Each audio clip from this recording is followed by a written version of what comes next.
first and foremost, supremely fun passer. Oh, yeah. You know, that is the first thing. You throw on the Swish highlights, dive in deep on YouTube. First thing you realize, kid could pass that rock, right? Yeah.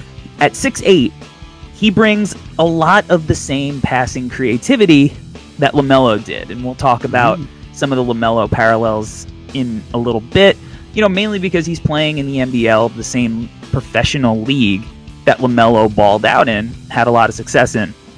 And Giddey, you can argue, you know, is having similar success and in some ways probably even a little bit more, depending on how you look at it.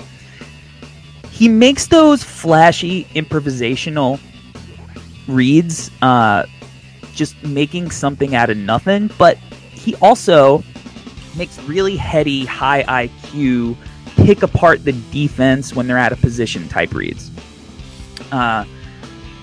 Makes live dribble one-handed passes all the time. They're right on the money, and he has those Jalen Suggs, Melo, Lonzo hit-aheads down, like great touch on those, three-quarter court, full court, got it all in his bag.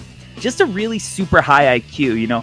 I just edited his film session for his interview with Schmitz, and I think if you want to get inside his head a little bit, it's a really good watch, because you see when he's talking about some of the clips that he really understands the game from an offensive perspective. He's very intelligent for a kid who's 18.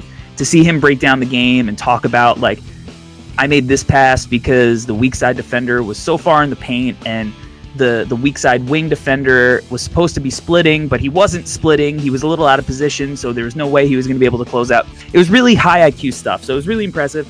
So definitely go watch that if you want to get kind of an idea of what he's like. And again, super cool accent, so that makes it an easy watch as well. And Schmitz is the man with that stuff.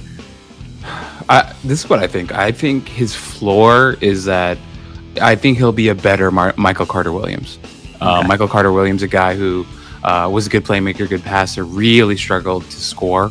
I think Giddey, his jump shot's going to get better. You can see it, right? He has nice touch. Yeah, it's cleaner than MCW. Yeah. Some of the mid-range shots he was hitting, really nice touch. His floaters, I like his floater. We haven't talked about his floater game yet. Giddey, he can throw up some really nice soft floaters, which I like a lot, which I think speaks to his touch, obviously. So yeah, I think his floor is like a better Michael Carter-Williams.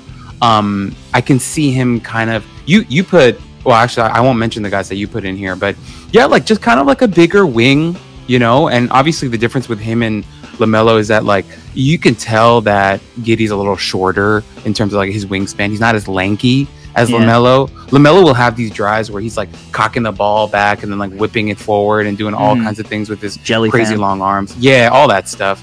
And Giddey doesn't really have that. But once again, I think Giddey has a little bit more pop than LaMelo. Like there were like 4 or 5 drives that I remember like just kind of earmarking, thinking like, damn, like he really got up. And he was like, you know, not jumping off to like just off of 1 foot in transition, in traffic, and it's just like, oh, that's nice. You know, almost died on one of those. I know, dude, that was scary.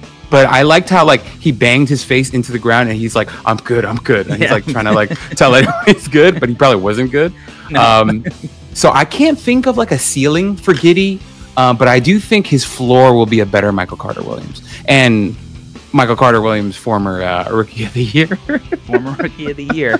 So, yeah, that's what I think. For me, you know, if you're the guys I came up with, because I agree, there was nothing clean except my last one I actually kind of like. Me too. I like that one. Joe Ingles is going to be a popular one because they're both Australian and they're both tall. And Ingles, I mean, he didn't come over to the NBA until he was kind of old. So and he wasn't known as a shooter, so I'm assuming he was a pretty poor shooter at the same age as well. Obviously, there's no way to be like, oh, well, Ingles turned it around, and now he's going to break the true shooting percentage record, and he's a great shooter now. There's no way to project that forward for Giddey. But I think just the comp, like both smart, heady, tall, kind of jumbo creators who maybe you don't want them to be your primary creator, because I don't think they could handle that role, but they definitely are going to be able to create offense for you in spurts. So I see it. It's not like my favorite, because I think that Giddey is a little bit more point guardy than Ingles is. But, those are inevitable just because they're both Australian. Rubio, you're going to get the Rubio stuff. I think Rubio is... And I think it's partly because he's a little shorter. Like, he's big for a point guard, 6'5", 6'6", whatever he is. But he just... That proportion thing, like, he just moves cleaner to me. And I think that, like you said, he doesn't... Like, Giddey has the narrow shoulders. Like, Rubio has turned himself. Like, he's got a good, solid NBA body now. Rubio is known for his defense. So it's not clean. They both struggle, with shooting. So, there's going to be some Rubio stuff. But my favorite is Tomas Satoransky with some funk. Because Giddey's got some shit to him. Like, this kid, he's got some shit to him. He's got some fire. Like, you mentioned the dunks. You mentioned the flash. Like, Satoransky every once in a while will throw down a dunk, and you're like, oh, I forgot he had that bounce. But he's so boring. Yeah. He's so fucking boring to watch. He can't beat anybody off the dribble.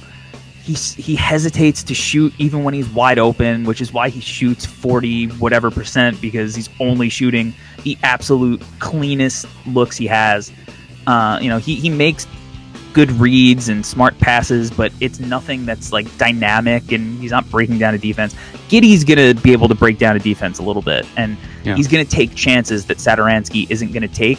But if Satoransky had some shit to him, I think that's kind of what Giddey could be, because they're both like the same size, and I think they got physically are gonna have a lot of similarities. I just think that the mentality that Giddey has, where he's got a little bit more confidence to kind of be like, all right, I could do some stuff. So that's kind of like, if you're making comps, we're doing the whole, you bought this stock, you should buy this stock.